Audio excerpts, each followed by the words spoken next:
The Mavericks snapped their 4-game losing streak, getting it done at home over Cade Cunningham and the Detroit Pistons. We'll break it all down coming up on the Dlls Mavs postgame show.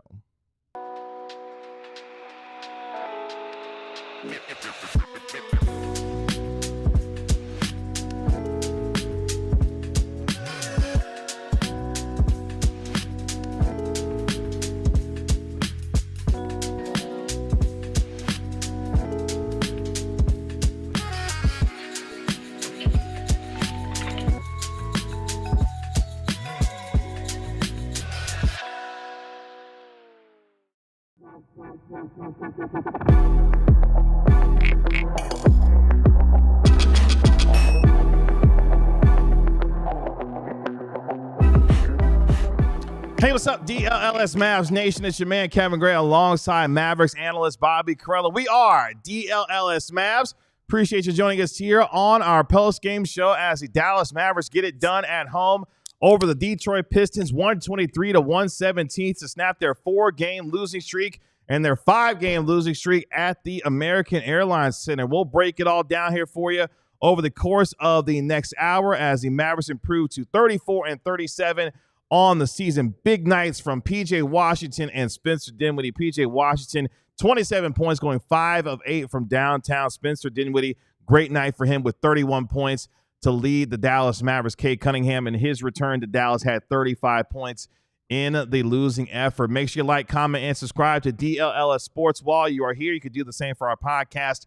Wherever you get your podcasts for free, just search DLLS Mavs, Bobby, as the Mavericks were able to overcome turnovers tonight, 20 of them, in fact, made enough plays down the stretch, and were able to get themselves a win in front of the AAC crowd to snap their 5-game losing streak at home. Yeah, let's cut to the chase. I think everybody knows generally where you and I especially stand on should the Mavs win, should they prioritize the lottery or whatever. You know, we feel pretty strongly that this team without Kyrie and AD and all these other guys, they're probably not going to win the title this year. But the guys that played tonight played really hard, and the Pistons basically played the fourth quarter like the Mavs played the final minute the other night against the Pacers. And so I think if you're a Team Tank member, hard to get too mad about this one. The Pistons looked very young and very inexperienced. Malik Beasley, who's a veteran, fouled a guy in a situation where he shouldn't have fouled him. The Pistons committed a bunch of really, really difficult to explain turnovers. So, hey, look, I kind of feel good about that Mavs win. It was nice to see them play well. Yeah. I don't think this changes my outlook of the team or anything. Sure. But, P.J. Washington climbing up the ranks of my favorite Mavs of all time. Yeah. Spencer Dinwiddie, I have been very hard on that dude, and he played unbelievably well tonight for the most part. Obviously, 31 points. I mean, it's hard to argue with that. And, racking up a lot of assists too. And for all the guys committing turnovers, last game, Dinwiddie, 12 assists, only 1 turnover. Tonight, 7 assists, only 1 turnover. That dude is playing clean basketball lately. Naji Marshall pouring honey on you, goat.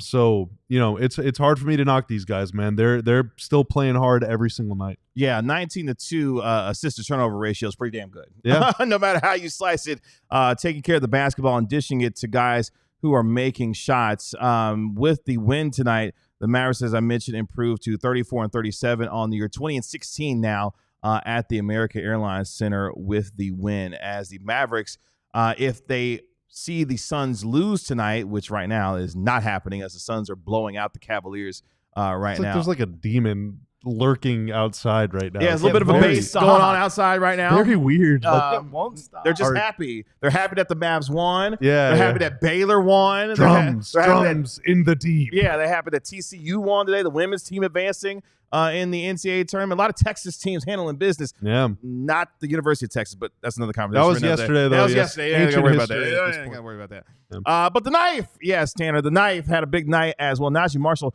stuffing the stat sheet, 19 points, 11 rebounds, and 5 assists in the win for Dallas tonight. They shoot 52.5% from the field, 35% from three. Pistons shot 47% overall and 35% from downtown, as the Mavericks were able to cause 14 Pistons turnovers on the evening. The Mavericks having 5 guys in double figures in tonight's win. Meanwhile, Detroit, led by Cade Cunningham, he had 35, had 4 guys in double figures. Malik Beasley had 16 points in this game. But the story continues to be, as Bobby mentioned, a team that is continuing to play hard despite the injuries that they are dealing with as far as their team is concerned. Brandon Williams continuing to play pretty well. Also played tonight we'll have the two-way counter a little bit later on in the show to let you know where the guys stand as far as their two-way games are concerned. Kessler Edwards was made inactive prior to tonight's game to preserve the final game that he has left on his two-way contract.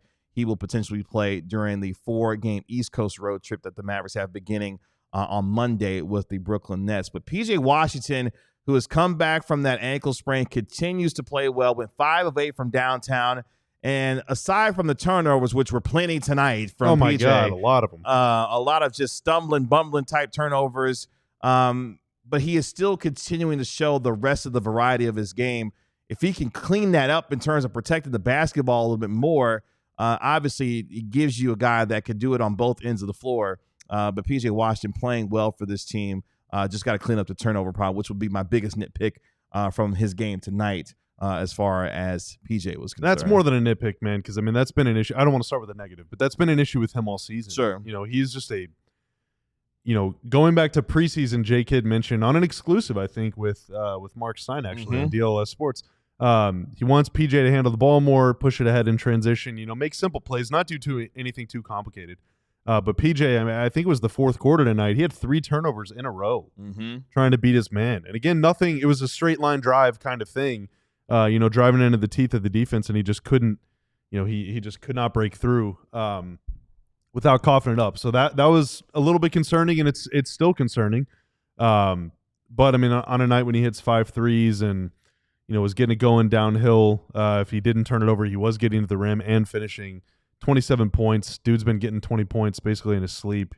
For ever since coming back. Honestly, he's just been really good.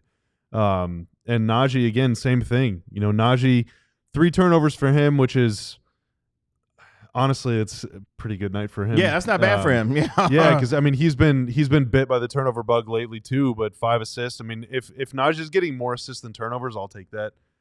Because right now, again, their playmaking department is so depleted. It's Dinwiddie and Brandon Williams, and that's pretty much it right now. I mean, Hardy. Last game was good, but tonight was really rough for him. Yeah, just dribbling it into oblivion a couple different times. So, Naji and PJ are going to have to provide not only dribble penetration to create shots, but also they're going to have to find ways to move the ball, be connective pieces on offense because they don't have that single guy through which the entire offense can flow. And I thought both of them were pretty good. I mean, you got 46 points from those dudes combined, which is pretty good. 12 turnovers, a lot combined. But 46 points, I mean, that's pretty rad. Yeah, and you look at also other contributions from other guys tonight. We mentioned the big night that P.J. Washington had. Obviously, the big night that Spencer Dinwiddie had, leading them with 31 points. Kai Jones going 5 of 6 from the field. He had 10 points, 7 rebounds, used all 6 of his fouls tonight for the Dallas Mavericks, but it was a +7 in his time on the floor. And Klay Thompson, even though he didn't shoot the ball great, had a nice third quarter for the Mavericks to be able to handle business there. He finishes the game with 20 points. So you got a lot of contributions from different guys on a night where, of course, this is I believe the 8th or 9th game in a row where they had either 8 or 9 guys available. So continuing to play shorthanded. But you look at offensively what this team has continued to do.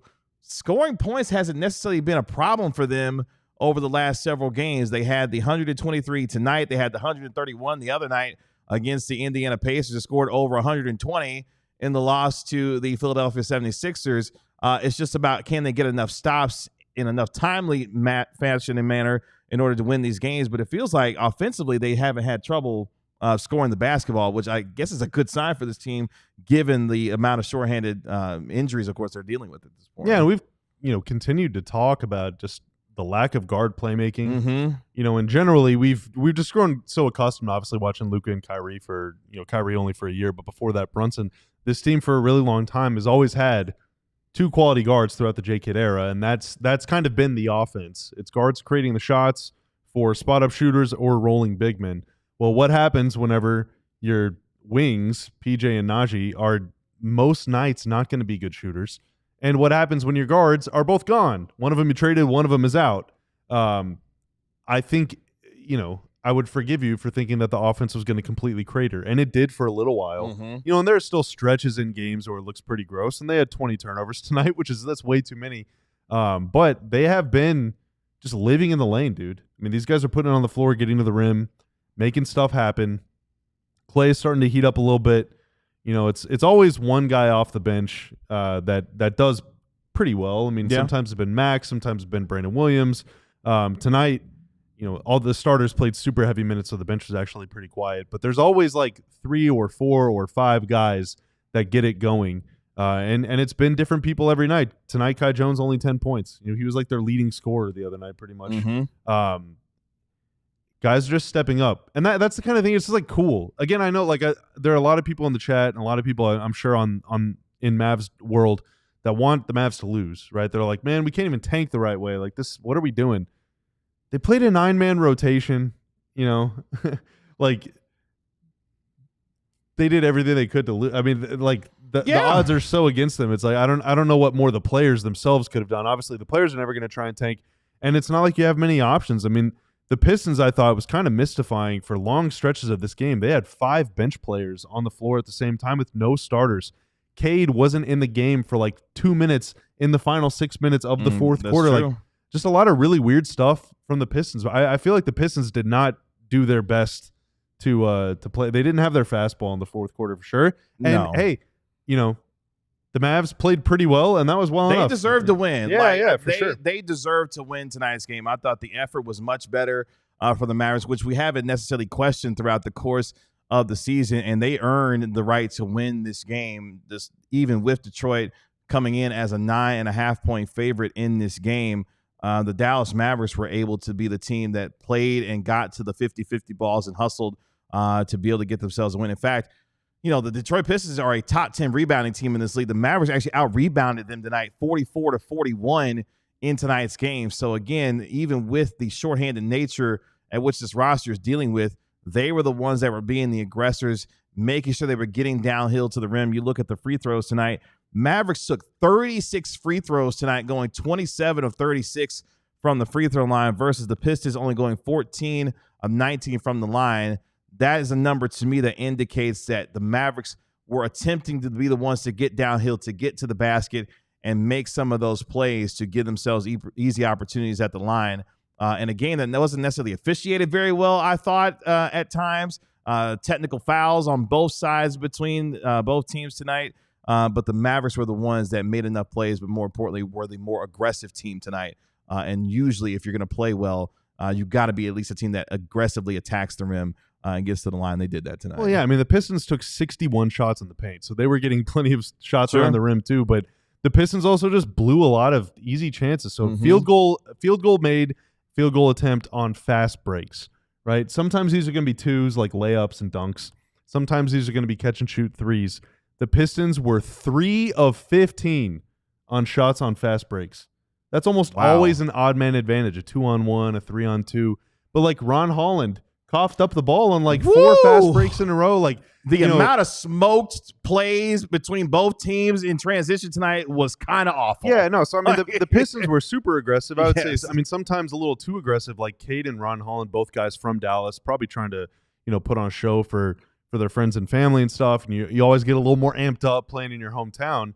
I think they both just kind of like lost the thread a little bit in the fourth quarter and just lost a little bit of control. They're both young, kind of first time going through a playoff push and really fine attention to detail late in games and all that stuff. But yeah, I mean, both teams had it going on all night. I just thought, the Mavs, almost to their detriment, defended without fouling, in that there was a lot of like just layups and stuff. Yeah. But also, I mean, they defended without fouling. Hallmark of the Mavs, recently is they, instead of giving up a layup, they give up a layup and one. So it's just, here's an extra point for your troubles. Right. And tonight that wasn't really the case as much, and that obviously made a huge difference. Real quick update before we take our first break here on the postgame show. Suns pounding the Cavs right now at the end of 3.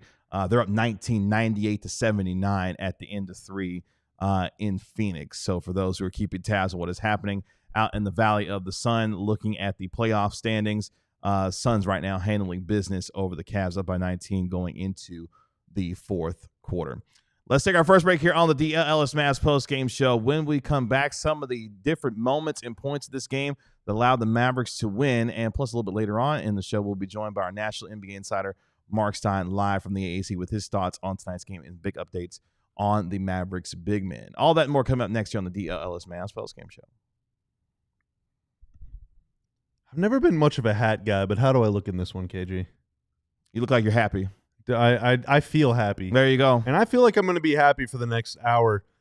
We went to Happiest Hour yesterday. We sure did. And oh my God, we ate like royalty. It was we ate like kings and queens. Unbelievable. We had tables full of appetizers. They were so delicious, dude. So good. We were eating popcorn chicken. I feel like he needs a sponsorship for that. Having some nachos. We were having Gatorita. Oh my God, a giant pretzel. I love soft pretzels. This thing was so good. All at Happiest Hour. It is the best place to watch the tournament. They had all-day happy hour today and yesterday, and it was incredible. We took advantage. But they're also having a championship game watch party. That is Monday, April 7th. They're going to be crowning their Happiest Bracket Challenge champion. They're going to be doing some giveaways for attendees, or awarding people some grand prizes. The food is incredible. The drink specials are great, and the vibes are unmatched. 40-plus TVs, too, to watch every single game. So definitely go check out Happiest Hour for all your tournament needs. It's property tax season, and you know what that means. If you want to save some money and you want to own well, you got to do it with Own Well. Owning a home can be a challenge, and this time of the year, you're trying to evaluate what your property tax is relative to the value of your home, and you want to make sure you pay what's fair. Own Well helps you do that. Own Well believes that when it comes to paying property tax, you should only pay what's fair. Own Well handles everything from start to finish and delivers top results, no upfront costs, and you only pay if you save. 86% of Own Well's customers receive a reduction with an average customer savings of over $1,100, which means you got some scratch to go to Happiest Hour and go have some fun with your friends. So don't forget, the deadline to protest is May 15th for most counties. Save money on your property taxes with Own Well. Sign up in less than 3 minutes and start your protest at ownwell.com/DLLS. That's OWNWELL.com/DLLS. Day. KG, we had a little history tonight. Oh. A little bit of history. Okay. I'm going to give you some clues, and I'm going to see if you can guess. All right. One thing that I love doing on the post-game shows, a little bit of trivia. This isn't Mavs trivia, though. This is NBA trivia, because P.J. Washington did something tonight that no Maverick has ever done. Okay. 27 points, 4 blocks, 2 steals, 9 turnovers. Absolutely stuffing the stat sheet. No Mav has ever done that before. Only 2 players in NBA history have ever done that before PJ did tonight. They both did it in the 1990s. Can you name those players? Chat, feel free to play along with us. 27 points, 9 turnovers, 4 blocks, 2 steals. It's PJ Washington and 2 players from the 1990s. Can you give me a team? Yeah, we need a hint. Yeah, we need, because that is a dubious piece okay, of well, history. I would say if you block 4 shots, you are likely to be a tall person. So let's go with Shaquille O'Neal. Shaq did do it. Okay. Oh, nice. Jan 18, 1993. You have one more player to guess. Is he another big man, tall man? I'm not giving you any more clues. Sean Kemp. That's a good guess. That is a good guess. It's incorrect, but it is a good guess. In the 90s? But Tubbo? Also a good guess, but no. 27 is pretty rich for him. Yeah, that's true. Luke Burns says Good Pippen. point. Nope. That is also a very good guess, but nope. It was Let's never go Pippen. with David Robinson. Also a great guess, but no. Oh, wow. We need to get Marc Stein on the line, see if he can Me guess. and Randomly Random are on the same page. Hakeem Olajuwon. Also a good guess. Hakeem did something very similar, but didn't quite get there. The correct answer, Patrick Ewing. Oh, man.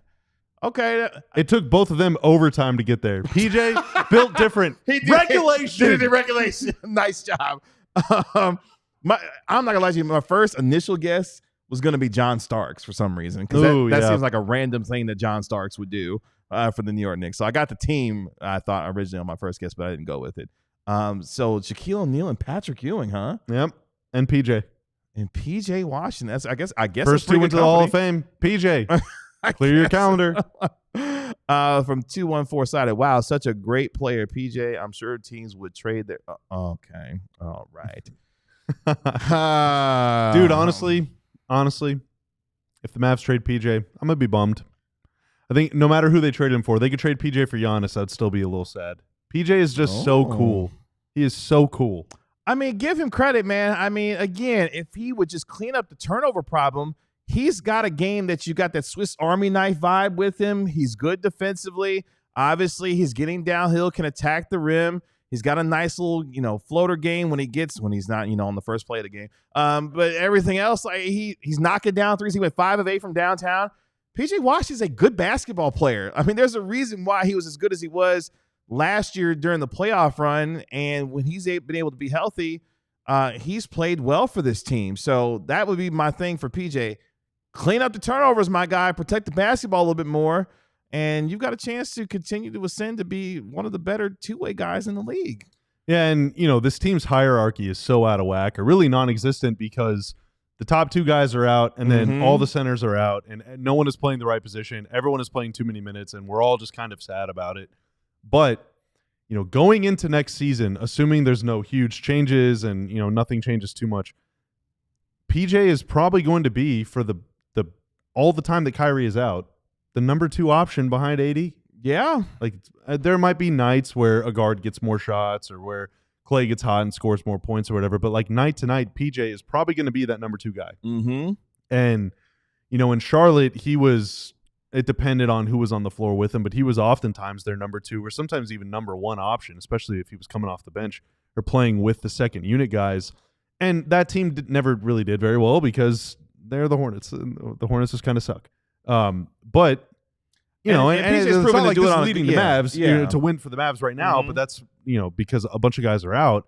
But it does seem like PJ is at least like open and capable of handling a slightly larger role, if not a much larger role. He can score in a variety of ways, catch and shoot, create in the open floor, posting up outside of the first minute of the first quarter of every game. The first play of the game. Like, he can score in a variety of ways, and that is important. Like, versatility and that sort of dynamic ability matters a lot, because I feel like, rewind a couple years, even when the Mavs were very good, like the year they went to the conference finals, like they kind of had one speed. It was like Luka or Brunson, or that's really it. Like there was no other way that they could play, and PJ at least presents like a slightly different look in a couple different ways, and it's just fun to watch.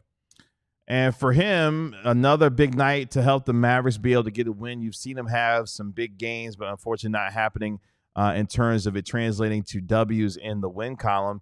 But for a team that played as hard as they did, PJ Washington was leading the charge for this team.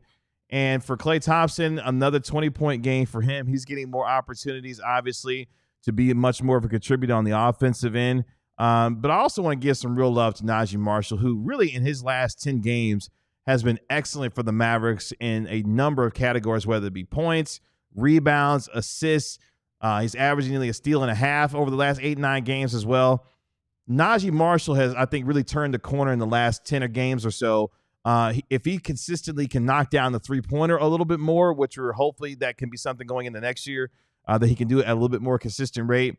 He's got that herky-jerky vibe to his game, can get downhill, can be able to finish in transition, got the floater game that we know and love when it comes to Naji. But another guy that has continually played well over the last couple of weeks and really given the Mavericks a lift in a number of different areas. And he did that once again tonight with the 19 and 11 that he had with another big double-double for the Mavericks. As I've said a few times, like, one of the toughest things for guys that are beginning to at least try to play more minutes or take on a larger role than they've ever done in their career. And Naji has been around the NBA for a little bit. He's played 3, 4, 5 seasons, but he's never obviously been like the focal point of the offense. I mean, at times he's like the guy bringing the ball to the floor, initiating. It was really like up and down for him for a lot of the season. But these last 10 games, now granted, the Mavs are 2-8 in their last 10, so it's not like this is a triumph of team building or anything. But Naji has been really consistent. His lowest scoring output in the last 10 games is 15. His highest is 34. But in 7 of his last 10 games, he scored between 18 and 23 points. Yeah. Like, that's just really consistent. That's really, really consistent. And oftentimes he's getting 4 or 5 assists. He's had multiple games of double-digit rebounds.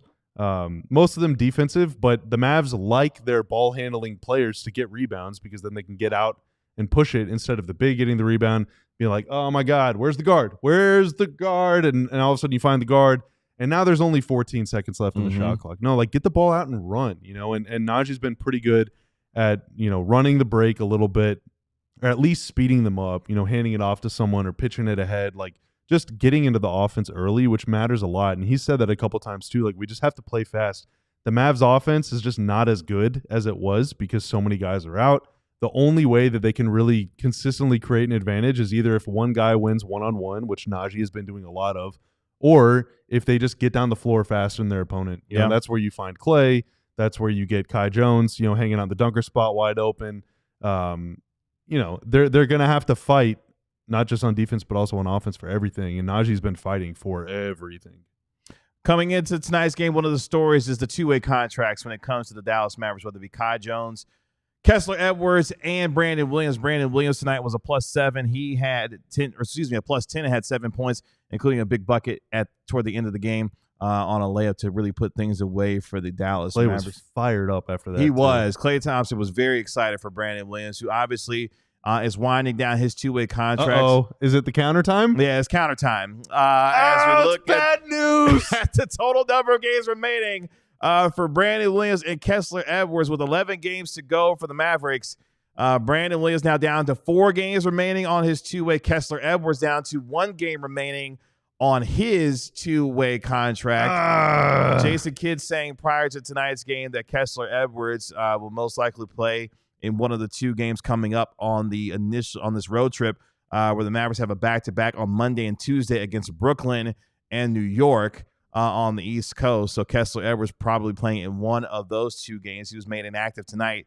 And Brandon Williams, of course, with the 4 games remaining. Kai Jones, it looks like it's going to be okay for the remainder of the regular season. But I wanted to make sure to show Brandon Williams some love as well. Didn't shoot the ball great tonight, but made some key plays when the Mavericks needed to. And was able, like I said, to get that layup down the stretch where Klay Thompson was really excited for him. But this is the situation that this team is in with their two-way contracts winding down, and Kessler Edwards with that coming up for him at the beginning of this coming week. Yeah, that said Brandon has 4 games left, right? That's right, 4 games. That's right. The Mavs are 34-37, so they have now played 71. So they have 11 games left. That's right.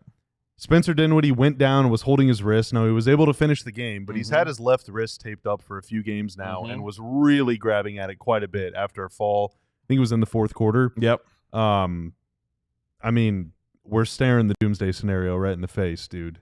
Like, with PJ being back, and as long as PJ and Naji and Kai Jones are available. And Jaden Hardy's back now, too. So. Yeah, well, like with those forwards and the big being available, you can at least foresee a scenario where they can sort of manage losing Kessler. They can barely afford to play without Brandon Williams right now, and that's with everyone healthy. That's right. Because they had to reinsert him into the game in the 4th quarter when the turnovers were just piling up over and over again. And I mean, if Hardy's going to kind of be all or nothing, you don't know what you're going to get. He's also sprained his right ankle 3 times like this week. Yeah. And then Dinwiddie is favoring his wrist. Those are your guards. There you go. Those are your playmakers. So, man, what if – okay, follow me here. All right. What if they only played Brandon Williams like 10 minutes per game every game? Could they stretch out the 4 games across 13 that way? I don't think you're playing 4 games worth of minutes in 13 games. I don't think you can do that.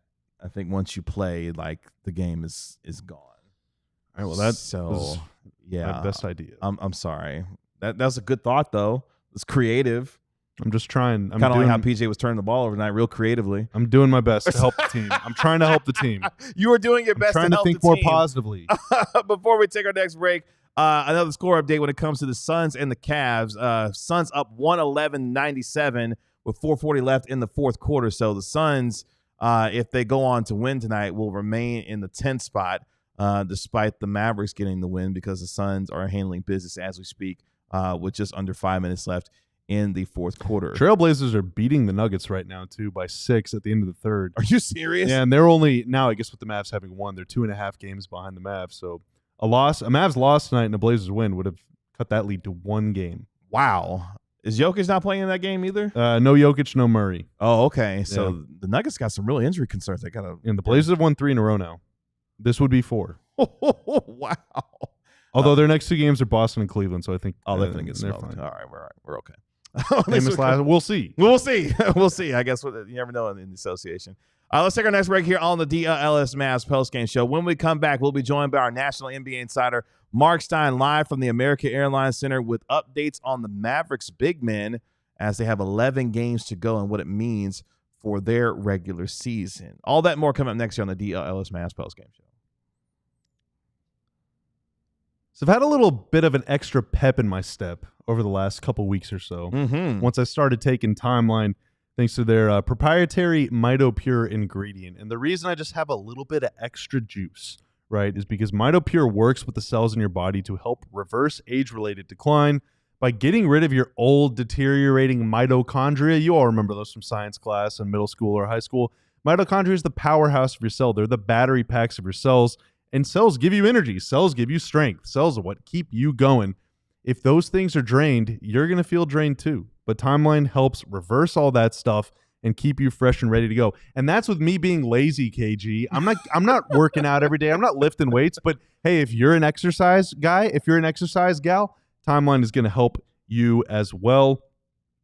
Right now, Timeline is giving you 10% off your order of MitoPure. Go to timeline.com/DLLS today to get started. Again, that's timeline.com/DLLS. Finances can be hard. They can be hard to manage. They can be hard to track. You've got financial goals that you want to meet, and I want to help you meet them with Monarch Money. Finances can be messy and confusing, but Monarch Money acts like your personal chief financial officer, giving you full visibility and control so you can stop earning and start growing. And you want to grow. I want to grow. We want to grow our finances. We want to be in the best position to take care of our families, not just for now, but in the future as well. And Monarch Money can help you do that. If you want to get control over your finances, you got to download Monarch Money today and handle your overall finances with Monarch Money using code DLLS at monarchmoney.com in your browser for half off your first year. Half off your first year when it comes to Monarch Money. That's 50% off your first year at monarchmoney.com with code DLLS. Get control of your finances, meet those goals, and do it with Monarch Money today. Let's go out to the American Airlines Center after the Mavericks get the win. An early Stein visit. I know, right? And I'm excited. Let's get Dapper Stein onto the program. Is it going to work? Put in your guess. Is this mic going to work? Yeah. For sure. He's locked and loaded. It already sounds like it is.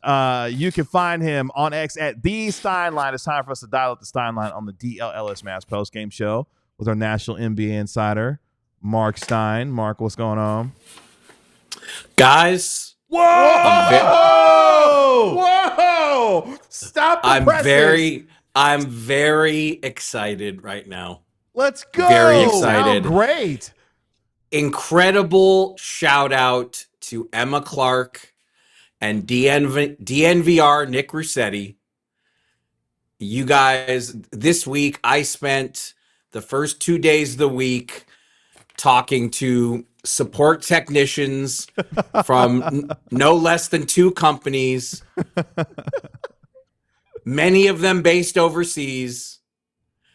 Nobody could diagnose the issues with my microphone. It just so happened that Emma and Nick Nick was even in town this week as part of a Denver-based contingent visiting us. They appear to have got my microphone working. The audio's coming through the headphones that I plugged into the mic. Like, this is a season first for me.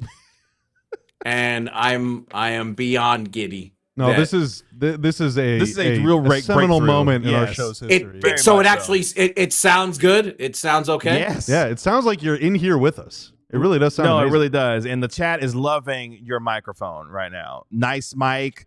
Wow, Stein sounds amazing. Stein has realized his 2025 new phone and new mic. Emma, who knew all you needed was 2 23-year-olds to fix his mic? I mean, but I'm telling you, I worked on Monday and Tuesday. I was talking I was talking to officials in Australia and London, like, guys, please diagnose, and nobody could fix it. And the young all city representatives, man, this is great. I'm almost speechless. Emma is the real MVP. Shout out to Emma. We love Emma here at DLS Sports for real. The Mavericks fans are loving PJ Washington. Another big night for him. The Mavericks snapped their 5-game losing streak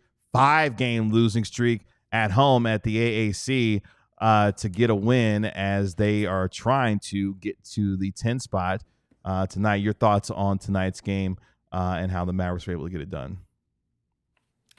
I mean, you could see the way these guys were carrying themselves. They really wanted this. Like, they're not listening to any of the talk about draft positioning, standings. I mean, we know PJ would scoff at that kind of stuff anyway. And look, 9 turnovers, that does jump off the page, but they made Cade Cunningham work. This was a homecoming game for Cade Cunningham.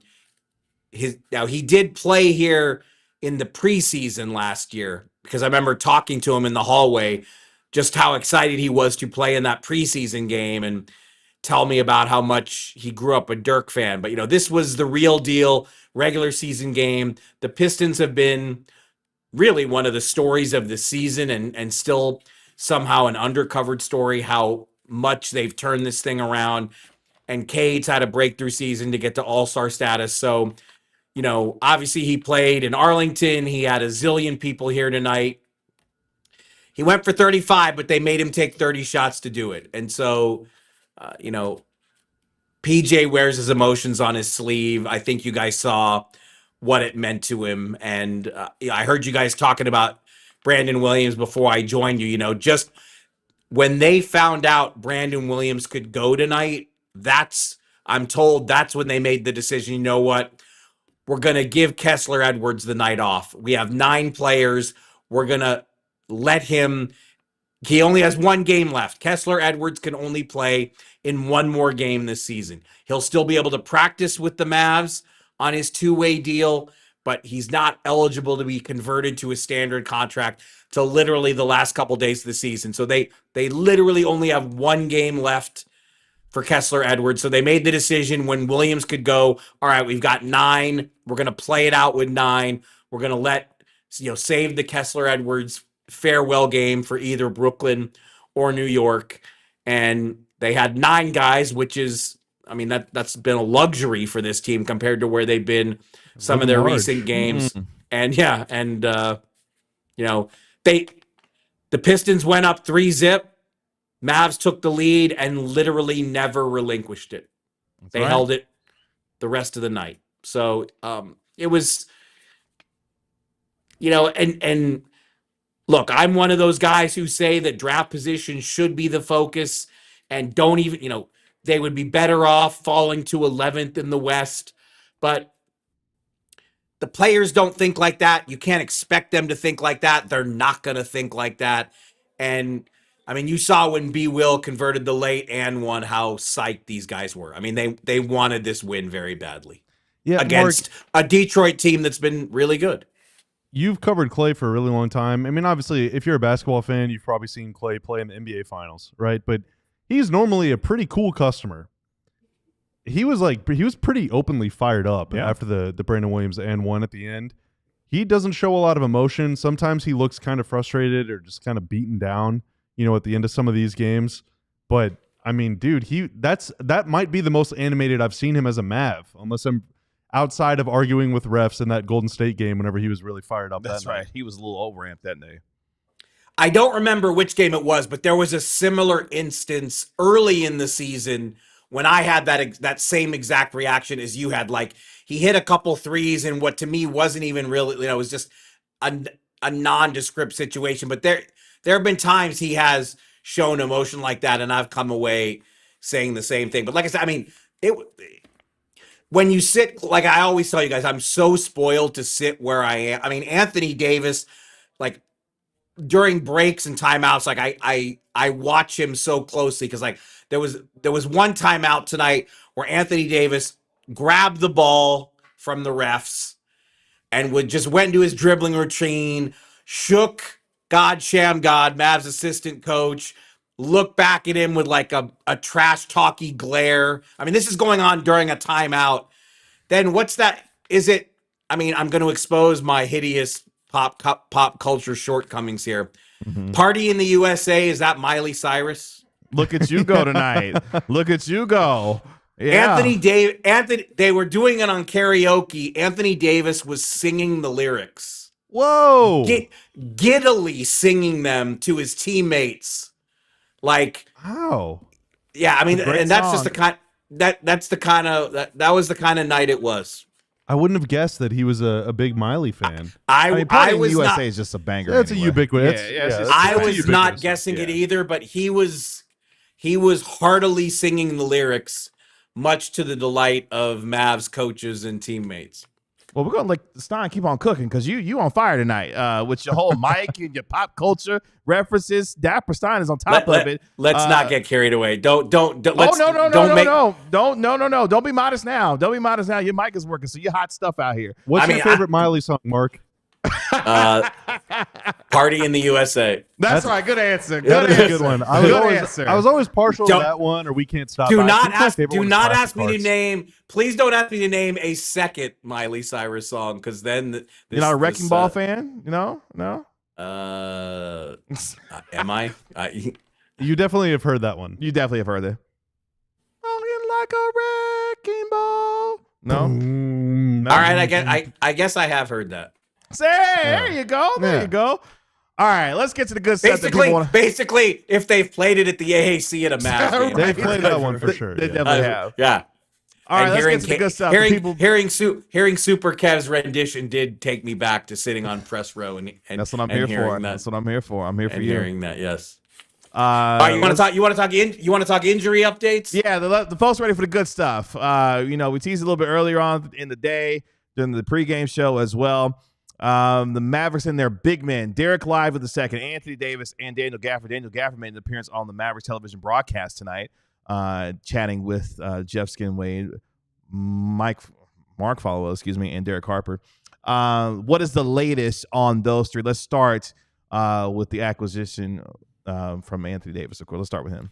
Well, look, AD's the only one who played 5-on-5. So I think people saw when the Mavericks announced earlier today that all three of them were being sent down to the G League for practice, that I think people were like, wow, D-Live and Gaff, they're all practicing? And no. Like, again, Lively and Gafford, I reported this afternoon they would do 3-on-3. Jason Kidd confirmed that in his pregame session with us. So Anthony Davis is the only one who actually participated in 5-on-5. And so, look, it's the second time this week. And look, I've tried to get more of an update. I did briefly sidle up to AD pregame as he was out early visiting some people. Tried my best to get a direct update from him. Did not, unfortunately, succeed there. I think he saw me coming from a mile away. And so no real firm updates from him directly. But like I said, just watching, if you want to play, as Bill Simmons would say, if you want to play body language doctor, I mean, he was very animated throughout this game. I told you, grabbed the ball, went to a huge dribbling routine, shook, dribbled, crossed over the dribbling maestro, God, stared back at him. Look, I've been reporting this all week. He wants to play.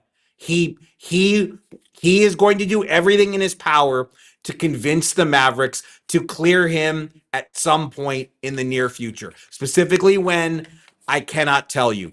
But does he appear to be the closest returnee of the various Mavs injured players?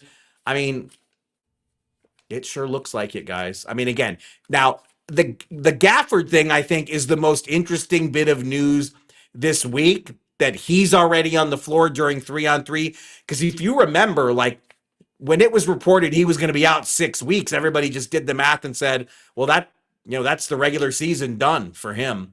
So I didn't, I mean, you guys might be able to tell me, I didn't obviously hear what Gafford said on the broadcast, but just the fact that he's already participating in 3-on-3, I think that has to be a good sign and a sign that he's ahead of schedule. But both Dereck Lively and Gafford are not as far along, clearly, as Anthony Davis if AD can do 5-on-5 twice this week. Yeah, Gafford was very nondescript when it came to his conversation with the fellows during the broadcast. Obviously, just that surprises me. I would have, he's usually such a willing talker that I was kind of hoping we were going to get some good goss out of that session. No, he basically just said he had good time practicing with the legends, getting his cardio up, getting his lungs back, and just working his way back. So nothing in terms of real firm, hey, I'm moving toward return, that type of thing. I mean, it's only been, what, like 4-ish or 5? I guess February being short always throws me off. I think it's been 5 weeks since the injury, and so, 6 would be basically the end of March, if not, early April. Yeah. So the fact that he's already out there is, I mean, that's not nothing, for sure. Can I ask a question? Yeah. How did the Corellistrator react when Spencer Dinwiddie, who otherwise had an absolutely brilliant game, went into the multiple dribbles and 3-point hoist late on? How did the Corellistrator handle that moment? Honestly, again, I want to stress Dinwiddie 9 for 12 from the field tonight. Got to the free throw line 12 times. Otherwise, sensational apart from that one possession.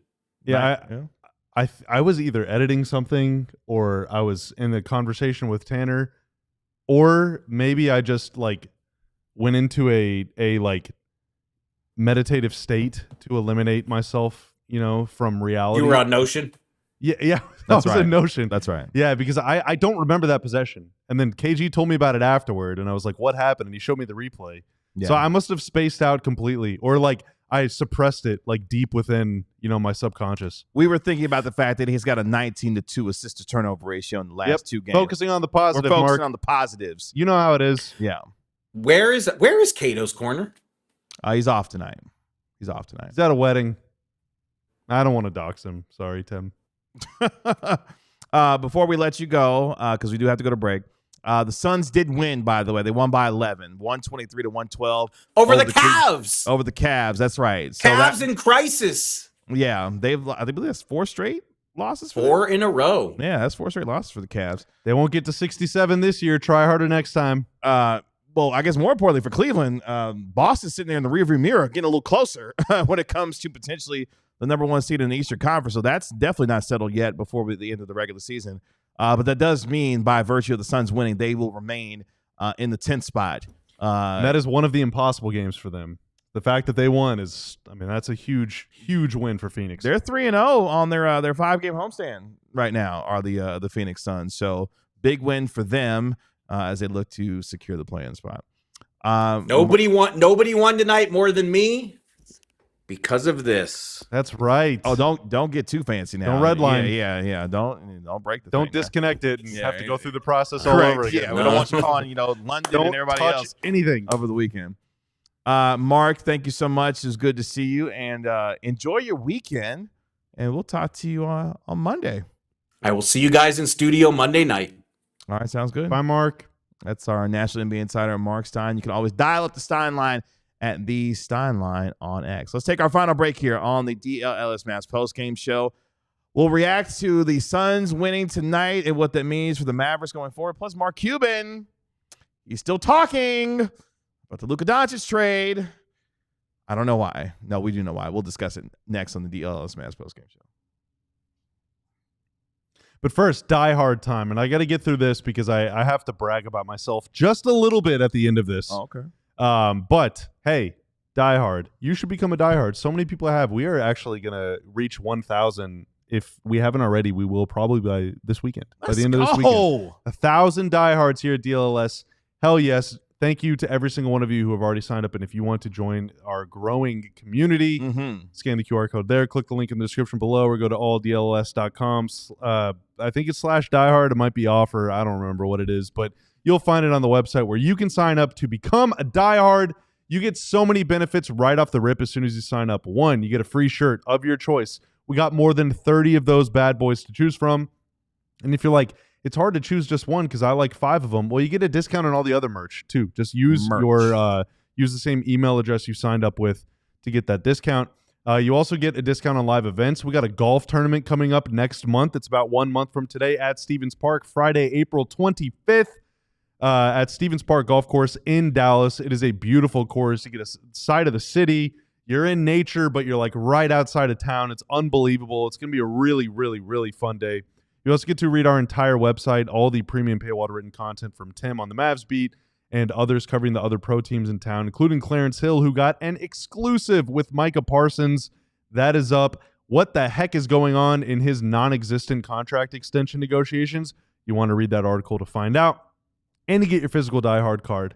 Now, thank you to everyone for signing up. And Tanner, if I can toot my own horn a little bit, all right, on the sleeper leaderboard for the week. Oh, we're number 3. Okay. We're number 3. Sam Nessler. What's your problem? Tell me how 4th place feels, buddy. Wow. I was 4th last week. I'm now 3rd. Don't talk about my result tonight because that's going to knock me back down. But in the meantime, I'm still 3rd place. It's awesome.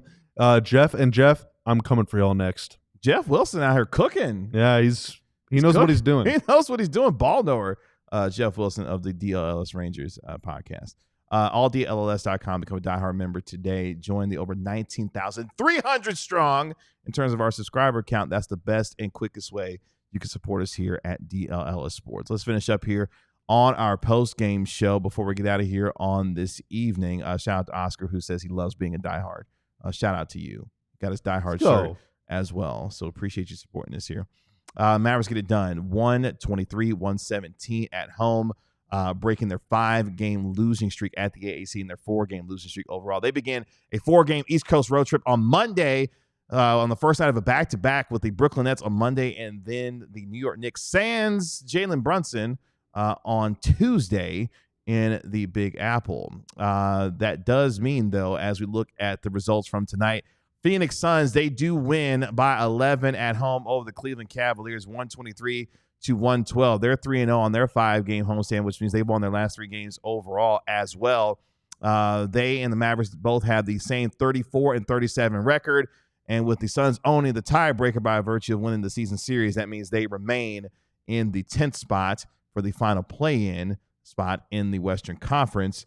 So even with the win tonight, the Mavericks unfortunately do not gain ground if you're into that sort of thing for the Mavericks trying to make the play-in tournament this season. Yeah, and if you do want the Mavs to fall down the standings to climb up the lottery rankings, the fact that the Blazers are going to win, they're up 18. The fact that the Spurs won earlier might make this win sting a little more. But again, I mean, the Mavs, they played 9 players against a team that coming into this game, Detroit was 1.5 games out of 4th in the East. Detroit had every reason to try and win this game, but they didn't. I mean, someone has to win a game. Yeah, somebody got to win the game. It's not like the Mavs were like, we're gonna scheme and just piss everyone off. No, like they earned it. Yeah.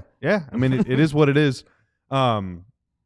Yeah, I mean, and Phoenix is in the middle. Look, they're beginning this tough stretch tonight, and they were able to win this first game. Mm-hmm. Who knows? Maybe Phoenix is going to rattle off 7 in a row. Like, they did it right out of the gate at the beginning of the year. Yeah. Maybe they'll do it again at the end against all odds. But I mean, the Blazers are playing better lately. Phoenix is playing better lately. We'll see about the Mavs. I mean, if AD comes back, then they're going to win some games just by virtue of him being out there. He's a good player.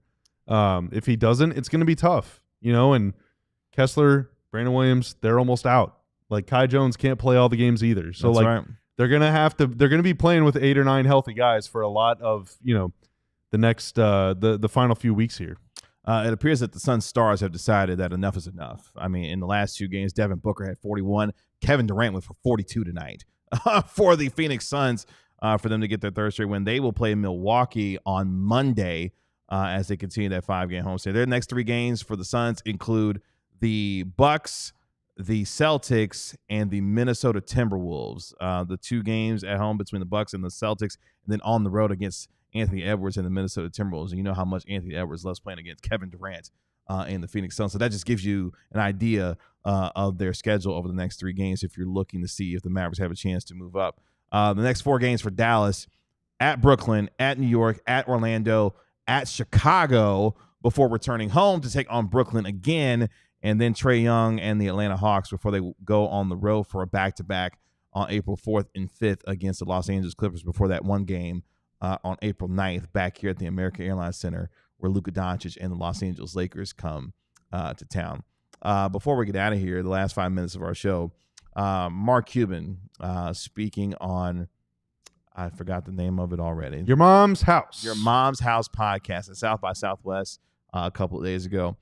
Got the internet a-buzzing again because he talked at length about how the trade not only went down, but his role or lack thereof when it comes to operating for basketball things for the Dallas Mavericks, and kind of admitted he kind of got pushed out a little bit when it came to the idea that he would be taking over. Obviously, it wasn't in writing that he would be the leader of basketball operations. Nico Harrison, in full trust, Patrick Dumont put in him to run this franchise, and Cuban is basically trying to wash his hands a little bit. Look, man, it was above me. It was above me when it came to the decision, saying that he had got a text from Nico Harrison pretty much as the deal was being finalized. He said that he thought that Nico Harrison was texting him to get advice on the idea on whether or not they should trade Luka Doncic. And then when he started to read it, it's like, oh no, this is actually happening and it's pretty much done. And Harrison was just letting him know about it. And Cuban saying, look, man, I wouldn't have done it. And that's what it is. Yeah, but we got a conversation coming out about it tomorrow. So yeah. Check our YouTube channel in the morning to hear a little bit more about what we think. But, you know, Mark Cuban lies a lot. He just lies a lot. So the way that he tells the story might not be how it actually happened.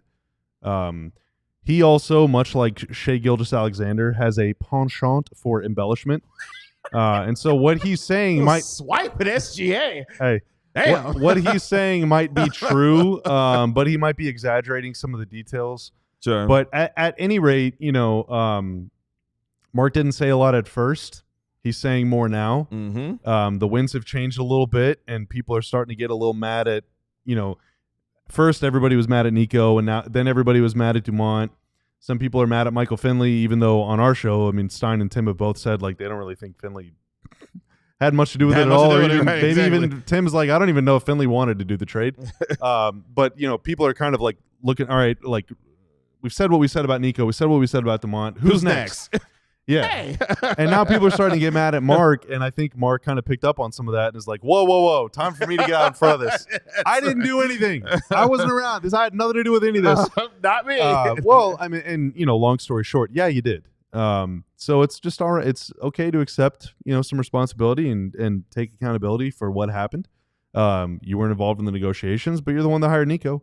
So yeah, we got a conversation coming out about that tomorrow. But I mean, it really does, you know, reinforce that, you know, no matter how you feel about Tim McMahon, I know some people think that he, whatever, I guess either hates the Mavs or loves Nico or hates Luka or whatever. I don't know how you feel about Tim McMahon. That's up to you. But I highly, highly, highly recommend you read his book. Agreed. A lot of details about the trade in the final chapter. There's a lot of details about, you know, how Cuban, you know, how his ownership tenure went and his relationship with some of the key people involved, decision makers, you know, throughout the early portion of Luka's career, you know, and then the sale and a little bit about Nico and J-Kid and Dumont and all that stuff. So it's very interesting. It is very, very, very interesting. And it really feels like this is one of those stories that we're going to be learning more about for over the next 50 years, because if it goes as poorly as a lot of Mavs fans fear it will, there's going to be a lot of people that are going to be trying to avoid accountability for this for the rest of their lives. And so people are going to keep throwing each other under the bus until finally the bus runs out of gas, I guess. Yeah, you thought the internet was ablaze over the last several weeks when it comes to how this trade has been discussed. Wait till Tuesday when Tim's book comes out and folks get a hold of that final chapter. Boy, it's going to be we will have no peace. Yeah. And now let me say, so Luke said, wow, Bobby calling out his old boss. Yes, I did used to work for the Mavs, and I worked, you know, Mark was sort of the boss. He was my boss's boss's boss's boss. I really enjoyed working for him and the Mavs for the most part. I'm very appreciative for, you know, whenever Cuban sold the team, he gave bonuses to every employee at the Mavs based on your tenure and your role in the organization. And that was like a life-changing sum of money for me. It was incredible. Truly was not something that he had to do. And I'm very, very, very grateful to him and to, the DeMonts and Adelsons for as much as they were involved in that. I think it was Mark, but if the Adelsons were at all, hey, cheers. Shout out to y'all as well. That said, the truth is the truth. And that's really all that matters to me. I'm appreciative to Mark, but also what happened. And that'll set you free. And we will learn more about that tomorrow on this very channel. Mm-hmm. We appreciate our guy Tanner making us look good and sound good as always. Thank you, sir. We're going to get out of here on the DLS Mavs post-game show as the Mavericks break their 4-game losing streak and their 5-game losing streak at the American Airlines Center with a 123-117 win over the Detroit Pistons. Spencer Dinwiddie with 31 big points leading the Dallas Mavericks as they will begin a 4-game road trip on Monday when they take on the Brooklyn Nets. Our pregame show will begin at 6 p.m. With myself, Bobby Corella, and Tim Cato as well. Our guy Marc Stein will be in studio for our DLS Mavs postgame show 15 minutes after the final buzzer on Monday. Thank you so much for joining us here on the DLS Mavs postgame show. Appreciate our guy Marc Stein for joining us on the show as well. That's our Mavericks analyst, Bobby Corella. I'm your host, Kevin Gray. We are DLS Mavs. We'll talk to you on Monday night at 6 p.m. for the DLS Mavs pregame show right here on DLS Sports. Y'all be good and have a good weekend. We'll talk to you later. Peace. We all silly like the mayor.